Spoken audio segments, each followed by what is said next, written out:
I'm Jennifer Rubin. Hi, everybody. Hi, Jennifer. Hi. So now we're going to introduce you properly. All right, everybody. Now we want to welcome to the Jimmy Star Show with Ron Russell, actress, model, screenwriter, producer, Jennifer Rubin. Hello and welcome to the show. Hi. Thanks, guys. Thanks for having me. I'm super excited to have you.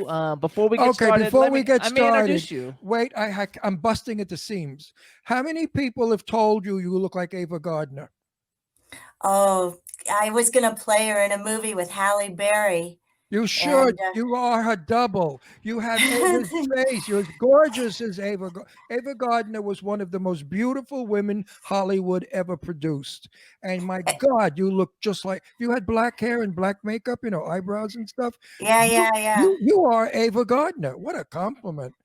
I wish I looked like Ava Gardner. I know. I love her so much. Yeah. So let me introduce, this is my cool, outrageous man about town co-host, Mr. Ron Russell. Hello, Ava Gardner. Hi, Ron. And we have a chat room, literally, we have a chat room full of people. So please say hi to everybody in the chat room. Hi, you guys. I miss you, and it's nice to be back and be seen, and I'll see you around. Absolutely. And then it's really scaring me. It's so fucking spooky. I can't believe it. We have a lot of horror movie fans in the chat room, and one of them in particular just had neck surgery, and she put on Facebook that she was watching Nightmare on Elm Street 3 last night because you were coming on today. So her name is Dawn. Just say hi to Dawn for me, please. Hi, Dawn. Be beautiful and bad. See you again soon. You gotta love it. She even has the dimples like Ava. Okay, so yes. I'm freaking out. She was barefoot. She was a barefoot Contessa. She was absolutely the bee's knees. Absolutely. I've never met her. But my dearest friend in the world was Jane Russell, you know, the actress, the legend. Yeah, of course. And Jane Russell did not like Ava Gardner. I got that out of Jane. She said she was a nut, troublemaker, and you never knew what she'd throw a bottle at you. She was really wild and weird. And I said, well, that's what Frank Sinatra liked about her. And she said, no, that's what Frank didn't like about it. Frank had to be the macho man. She was the macho man. Frank used to cower down to her. He would be afraid of her. This is Astro by the chance. She had a gun once and they were driving and she was shooting all the lampposts out in Palm Springs. Oh, that's so cool to do, though. I mean, what are signposts for? I mean, I love Ava Gardner. I read her life story, the book, and I agreed with everything she did. She was a free spirit.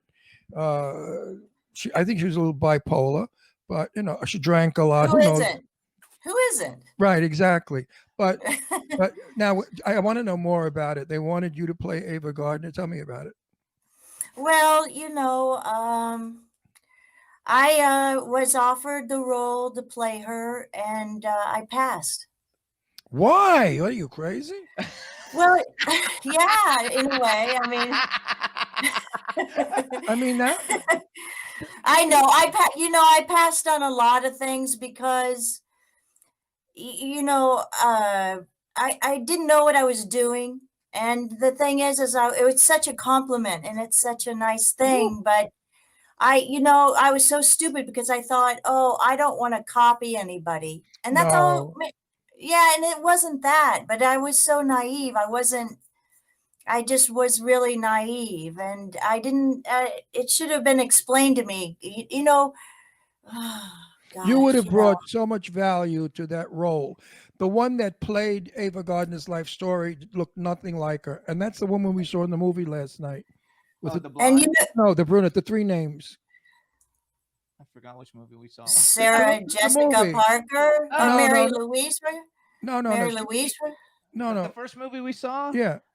Frances McDormand. No, not Frances McDormand. Marcia Gay Harden. Yes. Marcia Gay Harden. Oh, Marcia Gay Harden. Now, she looked nothing like Ava Gardner, and she played Ava Gardner.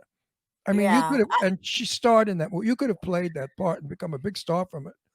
Yeah, we'll do it again. Well, you know, I'm into those kind of, like, what I feel about film audiences now is they seem like they've never seen a black and white movie. You know what I mean? It's changing.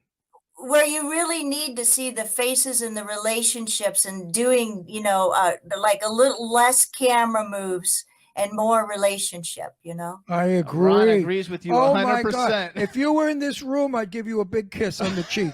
I Thank so you. agree with you. Yeah. There's no such thing anymore as a character and background. Nothing. Well, They well, throw I a character. Oh, go ahead. Well, I have my film. I'm gonna do. I have a trilogy, a script trilogy, and I call myself the New Classics because I want to bring back those old relationship storylines, and I just want to do like an updated On the Waterfront, an updated. Uh, it's a Wonderful Life, an updated All About Eve, and then I want to call it a day. Well, those are masterpieces, and sometimes they're better not touched because Well, they no, could no, no, never. nothing similar to it other than that the camera stays Right. on the actor. Yes. Yes. That's the only way that I mean it, is the camera has to Oh, stay on the face and the eyes and the relationship and stay in there. He is so Not- excited now. I can't breathe. You have said I have said what you are saying a million times. That jump camera is for the birds. You've got to do a 2-shot. You've got to do a long shot. You've got to get the No. room in. We have to know the room they're in so we get a feel for who they are and what their value, money-wise or brain-wise or intelligence is. If they're in the library with books, we know they're smart. If they're in a sewer, we know they're down and out. They don't do that anymore. There's no character establishment. There's no Cinetic. Isn't that a wonderful word? I don't know if that's Well, Cinetic.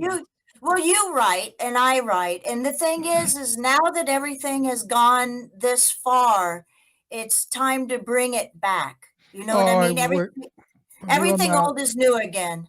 Everything old and new is new again. So you It write is. it, and I'll help produce it, and we'll make it. The movie I have Oh yeah.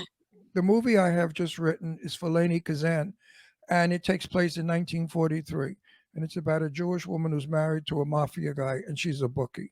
And from there, it unfolds, and it's done exactly like you said. Are we going to hold the shots? The character, every single person in that movie. You will know who they are and why they're there, and the meaningful reason.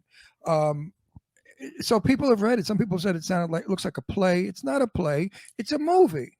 Well, this is what they say to me too. They say, "Oh, this is a play." They're like, it's a play," and I'm like, "Fuck you." You don't think I know what I wrote? Oh, I love you. I adore you. I love you. I worship you. And the fact that she's a bookie, you know what I mean? A bookie, like, you know what I mean? There's some grit and there's some. No, it's really good. Actually There's a really good stuff in it. I came from Brooklyn, and I wrote about people I knew in my neighborhood as I grew up. And yes, there were all the characters I have, and they're true to life. And my voice is going. And I wrote character development. I wrote that as you get to see the film, you fall in love with the leading lady. You fall in love with her character. They don't do that anymore. Now they shoot blood at them, they blow them up, and they go in a car and they drive 1,000,000 miles an hour. I'm so bored. Well, they say, and I don't mean this to any girl. I don't have an ass, but Betty Davis is the one who said we had faces then. Yes. Yeah. You know what I mean? Now they have asses. And they're watching the girl walk away. I don't mean that in any disrespect to the hourglass of Botticelli's Venus. I'm not saying that. I'm just saying that if you throw out the relationship and you focus on that, whatever. The sad thing is, it all comes down to money. It all comes down to the people who invest in films. They're the culprits. They don't want a film that is quality. They're not interested in the storyline. They want a big major star, and they want to make money. They want it to be a hit. And they build these stars up. I just finished talking about this with our other guest. Al Pacino, move on, Al. You've done your thing. You were here a long time. Great. We love you. There are younger people now who can fill your gap and give a good delivery. But the investors don't want it. They say, who's Joe Blow from Kokomo? We don't know him. We want Al Pacino. But how much can you see of Al Pacino after a while? You become numb to it. Well, they should make like some kind of GoFundMe in a way where, my films, because they're stage play movies, right? They're $500,000. Like, just there should be a $500,000 kitty to pull from. Yes, that would be cool. That's Jimmy's department. Yeah, that's my with department, our whole crew. Bring them together, and I mean, it's about the script. So I want to do some brag. First of all, I want to say, Let me ask you a question. Where are you now? I'm down the street from your house, Los Angeles, downtown. Okay, I think you and I should meet. I think we could do something. Okay. All right. So here's what I want to do. First, I want to say, you guys, I met Jennifer, and this is a long time ago, probably 15 years ago or so, or more, maybe, because I've been with Ron almost 10. And we were at a convention when I lived in Florida at Screamfest. I was very good friends with Brooke McCarter from the Lost Boys. He introduced me to Jennifer. We all hung out for a weekend at Screamfest. She's the star of one of my all-time, favorite movies that nobody even knows what it is, probably, but it's called Permanent Record, which we're going to talk about in a minute because I love it. But things that I didn't know when I met her then, and that I've learned since I knew she was coming on the show. Number one is you were like a big time model. Yeah. So you were the Ford International. I wonder why. 1984. You guys, I'm doing some bragging now, especially for all you guys. Wait, I didn't finish. I wonder why they put her ugly face in a magazine. So you guys, this especially for all the guys who keep writing how gorgeous she is. Oh my God, she's breathtaking. Okay, you guys. Beautiful. So in 1984, Jennifer Rubin was the Ford International Model of the Year. Oh, she was in Vogue, Harper's Bazaar, Glamour, Interview magazine.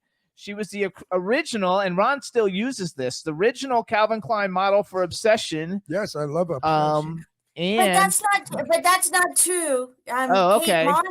Kate Moss's. I did David Lynch's Obsession series of commercials for Obsession. Okay. That's yeah. So I took that off of Wikipedia or someplace. I don't know where I took that. Okay, Kate Moss, but you were still an Obsession model. That's what part two. Yes. Okay. And she was in Super Bowl commercials for Chevrolet, Coke, and Budweiser. And then I don't know what movie came first, but originally why you were at Screamfest is because you were Taryn in A Nightmare on Elm Street Dream Warrior, which to me is the best of all the Nightmare on Elm Street movies.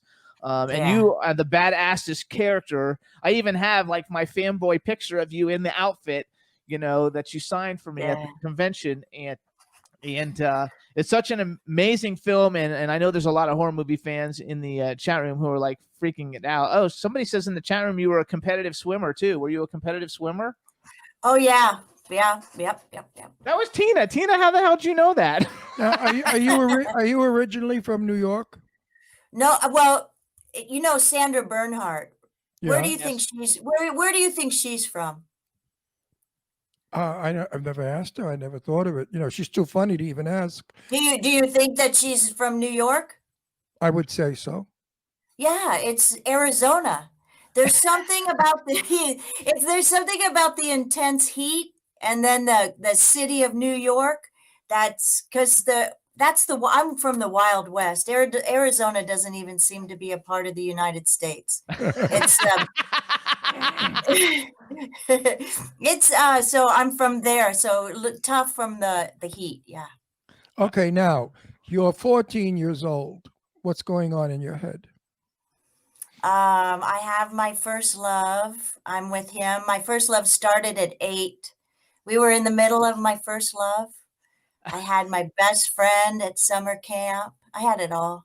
How were you when you started modeling? How old were you when you started modeling? I didn't finish my question. When you looked in the mirror, did you see a gawky kid or a beautiful girl? Oh, well, actually, I was with my first love. I was playing racquetball with him at where I swam, and I finished the stroke on my nose, and I broke my nose. But I had one of those Indian noses, So I was the smart, funny girl.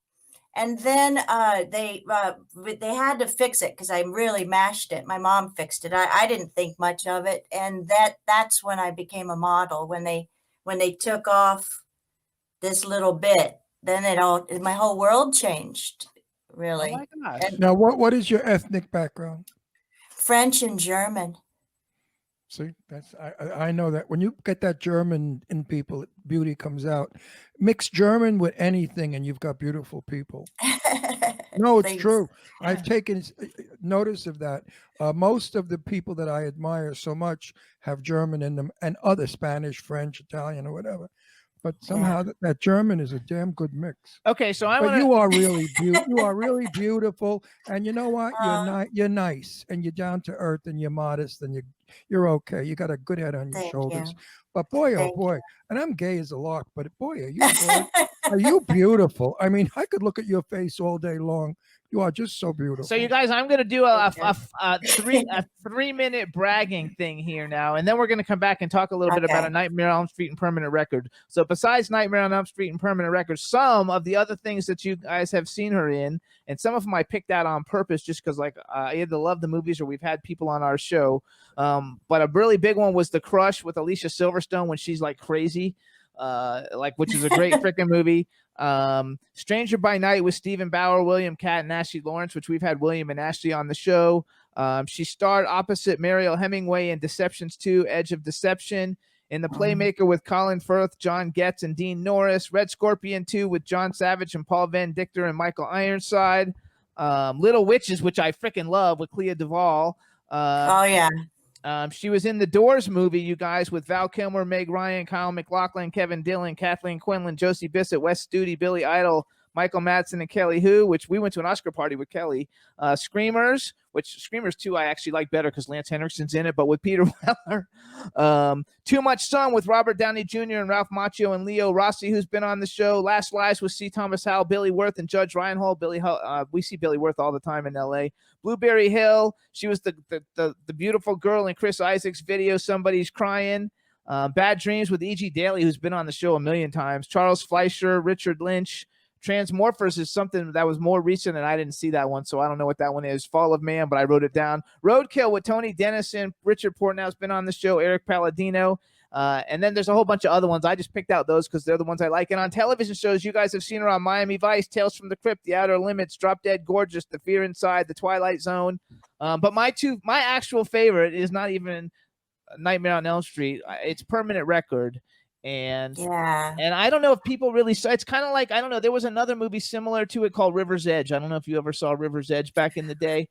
It's the studio version of River's Edge. Oh, see, I didn't even know that. Yeah, that's what it is. Now we have wait, we have to talk about this because this is like a big deal. I thought you were done. No, Permanent Record. It's like one of my all-time. The song from it that they sing, "Wishing on the Star," or whatever song, is like the greatest song. You guys, this movie starred Pamela Gedley, Keanu Reeves, Alan Boyce, Jennifer Rubin, and it's basically like a tragedy story about a guy who like has everything that you would ever want, and he dies and ends. He commits suicide, and the school and everything in the high school won't let the kids grieve. Basically, is like the premise of the story. But it's one of the best done movies ever, and I just want to know either a story or tell us something about it because like anybody who hasn't seen it needs to see it. It's literally like one of my top 100 favorite movies of all time. Well, where do I start with that one? That was back in the day when they really made fun of Keanu Reeves in a painful way. And they made fun of me too. I remember being made fun of a lot. And then hang on, stop. How could they make fun of you? They were jealous. I have football shoulders. So what? So did Joan Crawford. Fuck them. Yeah. Who made fun of you? Who made? Ron's ready to go punch him. No, I want to know what moron assholes made fun of you. There's nothing. You're charming. You're well spoken. You're beautiful. What's to make fun of? Jealousy. Well, and look at Keanu, and look at Keanu Reeves now. I mean, give me a break, morons that made fun of her. Drop it. I can't do that. Yeah. Well, there's. I mean. Was a joy to shoot. It definitely was a joy to shoot, and God, what kind of story do you want? I mean, I got, I don't know. So how was just anything that strikes your fancy of like a cool story from it? How did you even get involved with it? Was that your first movie or your second movie? well, Amanda Mackey and Kathy Henriksen cast that, and casting it that was an awesome casting because I had to yell for, like, the boy, he throws himself over a cliff, and I had to like yell for him. And it was one of those acting moments where you feel all that emotion come out of you, but you haven't done it enough to know that that was something special. So you Yes. walk away thinking, "Oh, I did it." You know what I mean? What did I do? I want to do it again, but you don't know what you did, right? And then the being, troubled teens together, and partying and singing. That was when Keanu was becoming himself, like a musician. He was becoming a chess player. He was just becoming. I mean, we were all becoming something or another, and the great Marissa Silver was a great director. She was very kind, and then there's some stuff that you don't talk about. Right, of course. We So all have that. I think that's true. I mean, I noticed because like you guys, she's on Facebook, she's on Instagram, you guys, but she just started the Instagram page literally when I tagged her on Instagram and found out somebody was impersonating her. So her Instagram is jennifer.rubin.1253. She has great pictures that she did for Women in Film Month on our Facebook page, which is freaking like awesome. Like with like every major star on the planet. Like I went down your Facebook page and I was like, oh, here she is with Robert Downey Jr. Here's with everybody who was like, the hottest stars ever. And which is really Yeah. I want to go to that page. Do it for me later. Okay, I'll show Yeah, you later. it was fun to do because one, I just had found those pictures, and I don't like to be like stuck up because everybody has to have a job, And but then when I posted them, some of my friends in high school said, "Oh, I thought you were a loser and you were a winner." And it was just like, well, like you guys said, it's all paid. It's all the publicists. They're all bought and paid for, and all those pictures are just paparazzi catching me here and there. But I didn't pay a paparazzi. I didn't pay a publicist for, All those to pictures. Right. yeah, Now wait a minute. Let's go back. High school. You had to have Yeah. been voted the most beautiful girl in your graduating class. What's so great is my best friend. What's so weird is I like to be a Robin. I don't want to be Batman. I want to be Robin. It's a terrible thing, but my best friend Stacy Smallwood, her now last name Simon, but she won Princess every year: 7th grade, 8th grade, 9th grade, 10th grade, 11th grade, 12th grade. She was just the bee's knees. And I was just so lucky to just sit in a circle at lunchtime with her and have a great life, I bet you I had now, good friends. now she's probably 500 pounds and ugly. No, she's now she married Omaha Steaks. She's rich.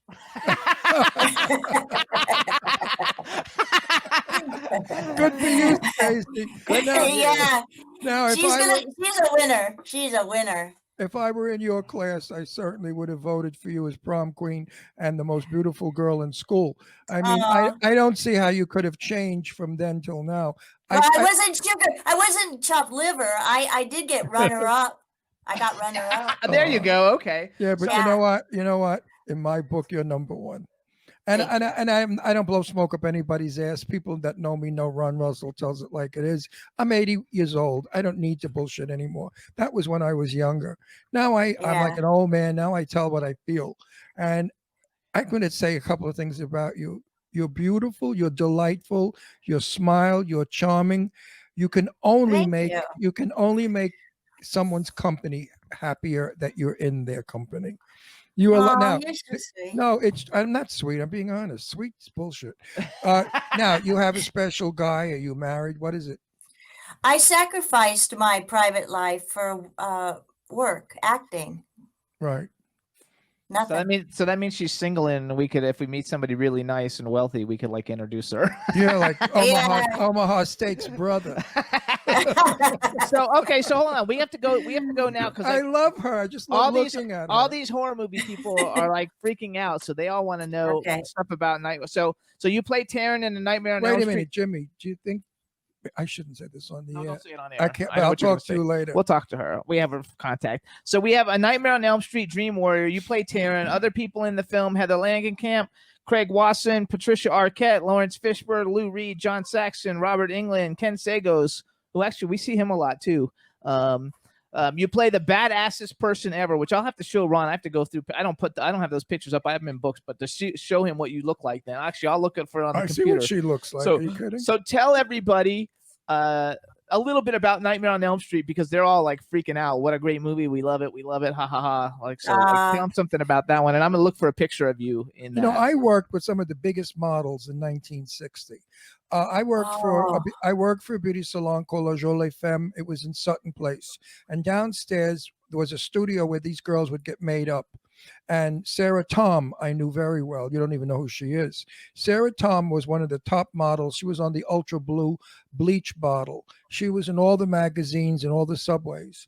And the other one, these girls were emaciated. They were like 1 pound and white skin. You could see yeah, she's dropped dead. Look at you guys. So everybody's looking. This is like Nightmare on Elm Street. Oh, yeah. and let me tell you something. If you were back in those days, you would have been one of the top models of the day, because you have that look, the Grace Kelly, the American sweetheart look. You would, I mean, listen, producers and directors. Oh my God, producers and directors out there. This gal, she has to be as beautiful, as famous as Clarice. What the hell is her name? See, what do you say? Oh, Charlize Theron. Well, I love models. I love Kelly LeBrock and Kelly Emberg and all the girls. I signed with Wilhelmina back in the day. Okay. And when I was older, I went back to New York City, and Wilhelmina still represented me. The bookers are still there. They're still there. When I was 18, I modeled for Sears and Roebuck. Nice. What are you talking about? It was mail away. It was one picture of me in a suit, and they had it done 4 times, and they painted the color of the suit blue, beige. That's how horrible it was. And hold your collar, hold your hair. No, my father found out, and he said to me, "You can't do that. Only fags do that." And I thought to myself, well, soon you're going to find that out, Father. My father was right. My father hit it right on the head. He knew what he was saying. So go back to Nightmare on Elm Street 3. So you already knew that it was a hit franchise because the first 2 were huge hits. Or did you know, or did you get it? Because did you not follow horror movies? Did you know it? Did you watch horror movies before you started making horror movies?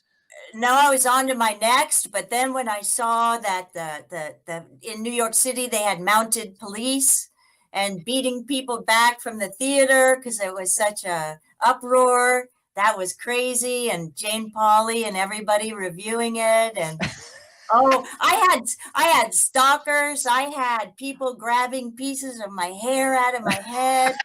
I had all sorts of nonsense, people went crazy.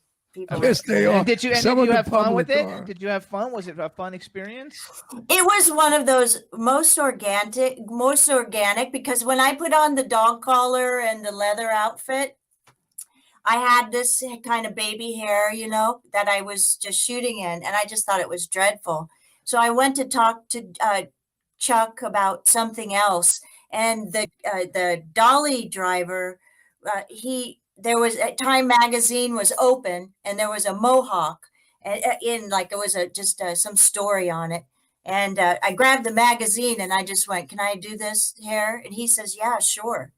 And that's where everything was going down, and then it's tits up, hair up, everything is up.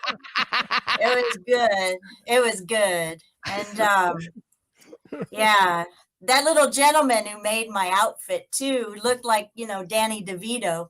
And I was like, wow, you must have a great love life. Him and his wife made all those like sexy sexy outfits. outfits. Yeah, So they trashy want lingerie. they want to know in the chat room, do you keep in touch with any of the like Nightmare on Elm Street people? All the time. Yeah, all the How time. cool is that? Do you Yeah, still they're keep they're a good group. Good They're group. very good. They're very. I have Yeah. actually. I've interviewed and met Robert Englund many times. Patricia Arquette follows me on Twitter, but I've never actually spoken to her. But I mean, what a great cast, and everybody like did really well with the whole thing. And John Well, Saxon. I didn't know that John Saxon was like for me, he was a horror movie actor, and then I was talking to Ron, and Ron's like, "Are you kidding me? He's been in like every movie." He acted with Brando. Yeah. He acted with Brando. He acted with Lana Turner. He acted Yeah. with great stars of 50s movies. John Saxon was one of the handsomest men of the time. They always made him play the mysterious kind of a sexy guy. Ron is a Turner Classic movie. Like, he knows everything. He's too. Well, you know what? I'm in the business. How many? 64 years. 64 years. I'm in show business. I'm in movies since 1959. So, you know, when you're in the business as long as I am, you have to meet everybody. Yeah. You know, you know what I was going to say is that Robert Englund and Lance Hendrickson both said they would want to be in my movie. Oh, that's very cool. That's good. Yeah. I have to tell you, so so the way I got into meeting all the horror movie people to have them come on my show was I used to go to the conventions like I did with you, and I would bring clothes and I would give them away if they would wear them, because I was a clothing designer and I made really cool clothes.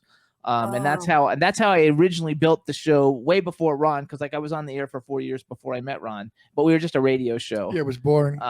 And so then we had a really good audience, and I would go to the conventions, and then I would become friends with them because they would come to my room and look at clothes, and then we'd end up going to dinner and like hanging out on the breaks, and they let me sit behind with them while they're signing autographs and stuff. So Lance Henriksen came on the show and gave me all kinds of stuff, and he makes these alien tiles. It's my most prized possession, just about.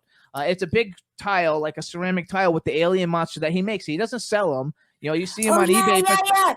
You see him on eBay once in a while. Like somebody will have one on eBay, but he made one and he gave it to me at the end of the weekend. And he wrote on the back, it says, "You're the coolest fucker I ever met." And he signed it and he gave it to me. And so it's like my prized possession. He's my favorite.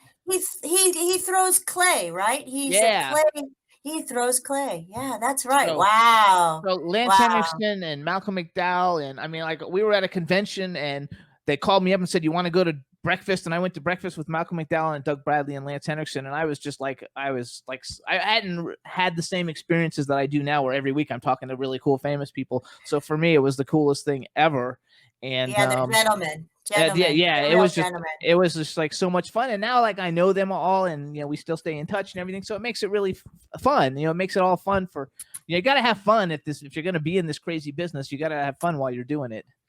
Yeah, fun till Daddy took the T-bird away. Yeah, so let's ask you like a bucket list, because you've worked with so many cool people. If you could have, first of all, who's a bucket list, male and female person that you've never worked with that you think it would be fun? And then if you could ever been in any movie that's ever been made ever in history, what movie would you have liked to been in? And your bucket list, you can give me an alive one and a dead one if you'd like, if there's somebody who's no longer here. Well, I just want to be Betty Davis. I just want to be Betty Davis all day long. I want to talk it like this, and I want to say it like that, and I want to throw my hips into it. You know something? I knew Betty very well. Betty was a good friend of mine in her old age. And I love her. Yeah, but Betty Davis was not Betty Davis. Sorry to say. Her characters. Her characters, because Betty. I want to play her characters. Betty was just a dirty-mouthed, drinking broad who's tough, fun to be with. She was not the movie star you think she is. Never. In public, she behaved like a movie star, but in private, she was just a little old lady from Connecticut, you know, or up in Maine, and just the sweetest person. I loved her a lot, and I learned a lot. Okay, from so her. wait, that's your dead one, Betty Davis. And before you answer the I next agree one, with you. I need to say, so Don Hinton, which let's just say, give you a belated happy birthday from all of our audience. Don Hinton thank you, thank you. Don Hinton says, please Thanks. tell her happy birthday from me. So that's who you shouted out earlier. She's Thank bringing it you. to our attention.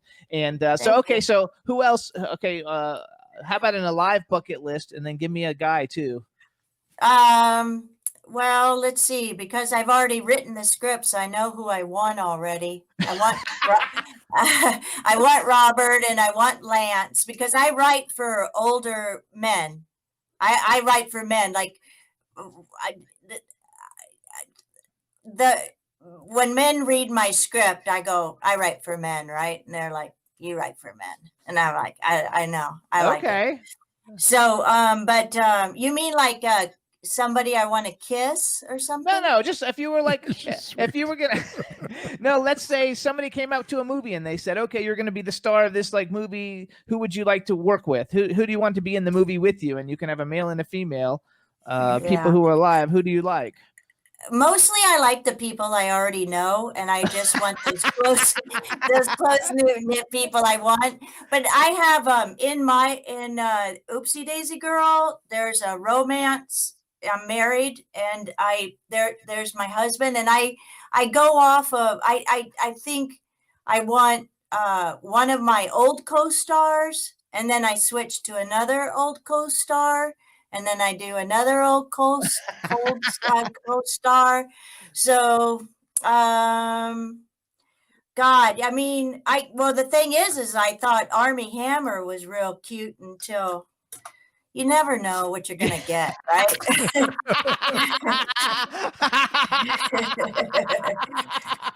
you know, and in that way, I'm glad that I never really had a private life, because Jesus, can you imagine be ball and chained to something like that? I know. Jesus Christ, it'd I be gotta awful. tell you something. You could have been my daughter. You and I are identical alike. I've never agreed with anybody in my life like I agree with you. Thank you. You have a mouth like mine. You just don't stop. That's how I am. You know, people love you for it. They like your honesty. Nobody likes somebody that's hiding all the time and bullshitting. You know, don't snow job your audience. They're not going to go for it. That's why we're the number one show in the world. You know that. 5 million people watch us. We're big cheese, honey. We're not little people. And they do it I because saw that. Jimmy and I are honest. And we tell it like it is. And our audience loves it. And you certainly gave us a wonderful show because you're telling it like it is. I really do want to. I'm going to. Jimmy will speak to you because I'm not allowed. You're allowed to speak to him. Well, no, Jimmy does all that stuff. Anyway, after the show, we're going to talk to you. There's something you may be interested in. I love the whole thing. Okay. I think that Army Hammer. I thing love that you her. just said I is just hilarious. I love her. I just want to see her in person so I could look at her face. I just love her face. So did I answer your question? Like, who do I want to? Is No, there somebody I want to know? If there's somebody I want to know. Like, you don't have like a, oh my gosh, I love this person's movie. How cool it would be to work with. Like for me, like even though like I'm not really an actor, but like if I was gonna like be in a movie, like I love Charlize Theron. I would like, and I'm gay. It's not because she's hot, but I love her character. So I would. Men like for me, beautiful Keanu women. Reeves would be like a really big one for me. Keanu Reeves, Charles Dance, I like a lot. Anthony Hopkins, I like a lot. Let's ask. I know. So like, do you have a person like that that's just like, oh my God, I like this stuff? Besides your friends. Yeah, I know. Well, I like all the old men. That's okay. Me too. Me too. I like Jack Nicholson. I like Robert. Do too. You know, I like the old 70s. You know, I would have loved Burt Reynolds. I would have loved Burt Reynolds. I was very good friends with Burt. And, Burt, and let me tell you something, honey bun. Burt would have loved you. Good. I would have loved him back. I would have loved him back. He would have eaten you up alive. You're Burt's Yeah. type. No, well, that's what they. I want to say something to you. This is a very important question. I've been carrying on about your looks. My daughter Leslie was first runner up in Miss America. Okay, my daughter Leslie was Miss New York, Miss Long Island, Miss every goddamn thing. My daughter looks like Michelle Pfeiffer or Grace Kelly, a green-eyed blonde beauty. Okay. Wow. When she was young, All the guys wanted to go out with her because she was beautiful. But when they took her out, they took her to parties. And I say, Leslie, how come you don't like that fella? He was nice. She said, when a guy takes me to a movie, that's when I'll like the guy because it's dark and Uh, nobody could see her. Now, did you have that problem? Do you feel that your face is your only thing people are interested in? I love your face, but I love your personality too. You're not one of these well, stuck up pieces of crap. yeah, like am I yelling? I hope I'm not yelling. No, you're Well, fine. No. the thing is when I was young, people were so easily satisfied with so little. Like, I'm not allowed to talk because it's too much. It's all, after, they just want what they want, and then they think they got it. So it was kind of terrible because, if it was like they only can they can only take this much of my personality, but there's this rest of me that comes with it. You know what I mean? Yeah. It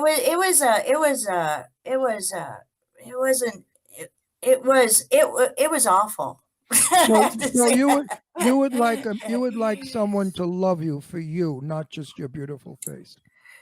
Well, I did have love. I mean, my first love lasted from 8 to 21. Wow. And so, I mean, and it was just so, it was just so perfect. Those are perfect years, you eat sugar together and you Right. swim together and you wrestle and then you go to college and then you have sex all the time. And then, and then I got discovered at college, and then they took me to New York, and then I had like Joey Mack sneaking into my apartment and putting like 24 dozen roses in my apartment. And I walk in and I'm like, how did he get in there? And I dated like Kenneth Cole, but he dropped me for Eleanor Mondale, because he had political aspirations, and you just, and then it was like being a little rabbit and the greyhounds were running after you. I mean, it was like a pack of animals. They were coming through the window.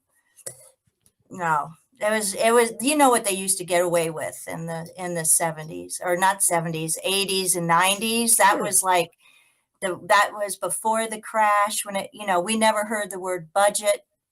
Yeah. Nobody heard that word until 2008. So it was like the best of times. Studio 54 was still around. I used to You go all the know, time.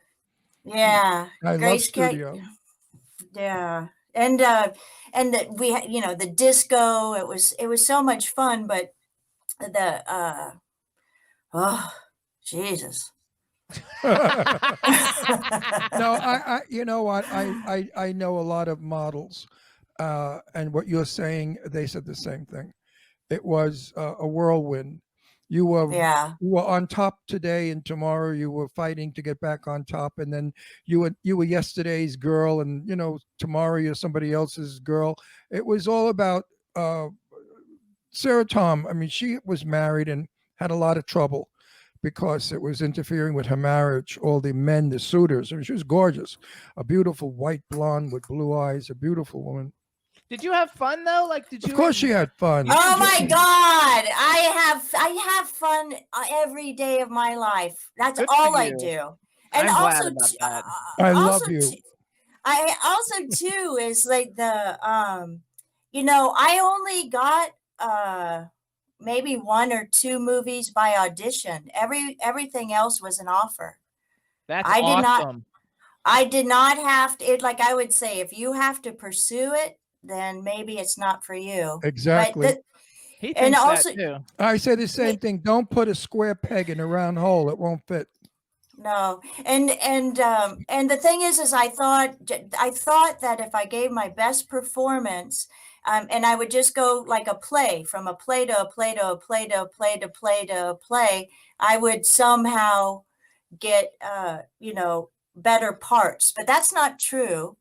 But I'm a blue collar worker. I like going to project to project to project. I look back at it now and I think the quality is in the quantity I did. I Yep. didn't, I always worked, and that was really important. But at some point, like now, I also thought that I wanted to be famous when I'm old, and I want to be like Jessica Tandy. You know, I always thought of her as an older lady. I guess she was young, I love but her. because it was She was a young old. Yeah, Tippy Yeah, had. I know Tippy Hedren really well, and Tippy made a movie with her, and we talked about Jessica, and Tippy said she was the most helpful actress she's ever worked with, because when Yeah. in The Birds, Tippy has a scene. She goes in the bedroom to give Jessica tea, and Tippy was playing it bitchy and angry. And Jessica said to Tippy, "Don't do that. The people are not going to like it." So Tippy went out against the director's direction, and she came in and she played it sweet, and they loved it. So Jessica knew moves. She knew how to work. Yeah. Hang Good on, you guys, actress. because we only have like 30 seconds left. So, you guys, this is Jennifer Rubin. She's been Yes, Jennifer, a fabulous beautiful guest. Rubin. She's Jennifer.Rubin.1253. Gardner's daughter. We're going to get her to post on Instagram. We want to thank you for coming on. You've been fabulous. We're going to talk some more. Yes, we're going to everybody in talk. the chat room absolutely loves you. They're talking about they can't wait to meet you. They want you to come back and everything. So She's we'll coming. keep you She's guys coming back. We'll keep you guys posted on everything she's doing. We want to thank you so Thank much you. for coming on the show. We loved having you. It's great to see you again, and we will definitely be in touch. Thank you guys. We may see you very soon. You have no idea. All right. Bye. Take Bye it bye, easy. honey. Bye. Bye-bye. Thank you for a good show. All right, Bye, everybody in sweetheart. the chat room, thank you Lovely. so much for tuning in. We want to thank our guests, Susan Gallagher and Jennifer Rubin, for coming on the show. We had a great time, everybody. Yep. Thank you so much, and we'll see you guys next week. Bye. Bye, everybody. Can turn out to be so wrong. Yeah, we in the mix. Yeah, we in the mix. It's another episode. Here we go. The Jimmy Star Show with Ron Russell. Interviewing the hottest, newest, and truest of today's celebrities. Make sure to subscribe so you can get notified weekly. Jimmy Star, he's the king of cool. Ron Russell, he's a gorgeous dude. Chat room is live and you would be a fool not to vibe with us at the Jimmy Star Show with Ron Russell. Come watch it live on W4CY Radio. Miss some past episodes? Download on iTunes. The Jimmy Star Show with Ron Russell. It's the Jimmy Star Show with Ron Russell.